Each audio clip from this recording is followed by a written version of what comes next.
విశాఖ తీరం నుంచి సముద్ర జలాల్లో 30 నాటికల్ మైళ్ల దూరంలో చేపల వేట సాగిస్తున్న కాకినాడకు చెందిన బోటు ప్రమాదవశాత్తు దగ్ధమైంది. బోటులోని గ్యాస్ సిలిండర్ పేలడంతో ప్రమాదం జరిగింది.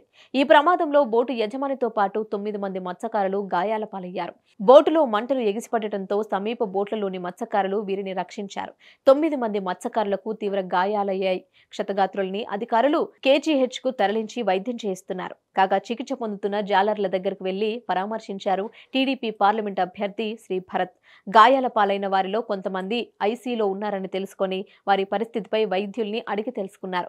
కుటుంబ సభ్యులకు ధైర్యం చెప్పిన భరత్ బాధిత కుటుంబాలకు అండగా ఉంటామని తెలిపారు.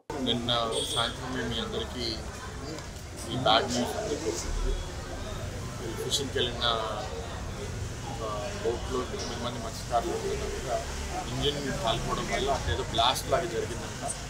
ఆ బర్న్స్లో 9 మంది ఫిషర్మెన్ అందరూ బాగా డ్యామేజ్ అయ్యారు. ప్రత్యేకంగా వాళ్ళల్లో 5గురికి చాలా సీరియస్ బర్న్స్ అయినాయి అన్నారు. ఇవాళ మేము వాళ్ళని విజిట్ చేసి అసలు వాళ్ళ హెల్త్ ఎట్లా ఉంది అని చెక్ చేయడానికి KGH హాస్పిటల్ గంటి బాబ్జీ గారు నేను రావడం జరిగింది. అయితే లోపల ICUలో లిమిటెడ్గా మా లీడర్ మమ్మల్ని చూస్తే ఇద్దరికి 68% బర్న్స్, ఒకరికి 80% పైగా బాడీ బర్న్స్ ఉండి చాలా బ్యాడ్గా ఉన్నారు. అంటే బాడీ ఫంక్షన్స్ కూడా ఇంకా యూరిన్, ఫుడ్, గ్లూకోజ్ అంతా డైరెక్ట్ పైప్ ద్వారానే అందజేస్తున్నారు. అయితే ఇంకా వాళ్ళు వెంటిలేటర్ సపోర్ట్కి వెళ్ళలేదు. కానీ 80% ఉన్న వాళ్ళకి కొంచెం రిస్క్ చాలా ఎక్కువ. వాళ్ళు ఫుల్ రికవరీ చేస్తారా లేదా అనేది డాక్టర్ డౌట్ ఎక్స్ప్రెస్ చేశారు. బట్ మిగతా ఇద్దరు రికవరీ చేసే ఛాన్స్ ఉంది, జాగ్రత్తగా చూసుకోవాలి. మిగతా 6గురు ఈ ICUలో కాకుండా బర్న్స్ వార్డులో ఉన్నారు. వాళ్ళు కూడా విజిట్ చేస్తారు. అక్కడ ఎగ్జాక్ట్గా ఏం జరిగిందో తెలియదు. ఫిషర్మెన్ మత్స్యకారులు వాళ్ళు ఏదైనా మెసేజ్ పెట్టారా యాక్సిడెంట్ అయిందని, లేకపోతే చుట్టుపక్కల ఏదైనా బోట్ నుండి పెట్టారో తెలియదు. కానీ కోస్ట్ గార్డ్ వాళ్ళని రెస్క్యూ చేసి వాళ్ళ బోట్లో ఇమీడియట్ ఫస్ట్ ఎయిడ్ ఇవ్వడం వల్ల కొంతవరకు వీళ్ళని ఇప్పుడు దాకా కాపాడుకోగలిగాను. వాళ్ళ KGHలో కూడా మీకు ఏదైనా ఇబ్బందులు ఏమైనా ఉన్నాయా అంటే కాదంటే మేము పూర్తిగా ఏం సేవలు గంట అందజేస్తున్నారని చెప్పారు.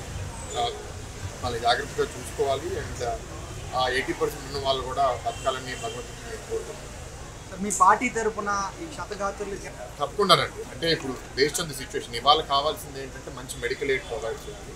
దాని తర్వాత ఒక్కొక్కరి పరిస్థితి బట్టి ఏం చేయాలనేది మేము కూడా ఫస్ట్ ప్రభుత్వాన్ని అడుగుతాం.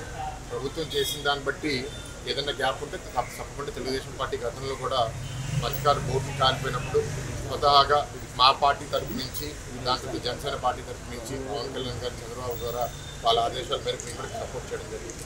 ఇవాళ కూడా అట్లాంటిది ఏదైనా నష్టపరిహారం ప్రభుత్వం ఇచ్చినప్పుడు గ్యాప్ వస్తే తప్పకుండా తెలుగుదేశం పార్టీ, జనసేన పార్టీ కూడా చేస్తాం. మేము సమస్య లేని ఇల్లు ఉండదు, పరిష్కారం లేని సమస్య ఉండదు. బంధాలు గొప్పవి, బాధలు చిన్నవి. మీ సమస్యని మేము పరిష్కరిస్తాం. రండి, మాట్లాడుకుందాం.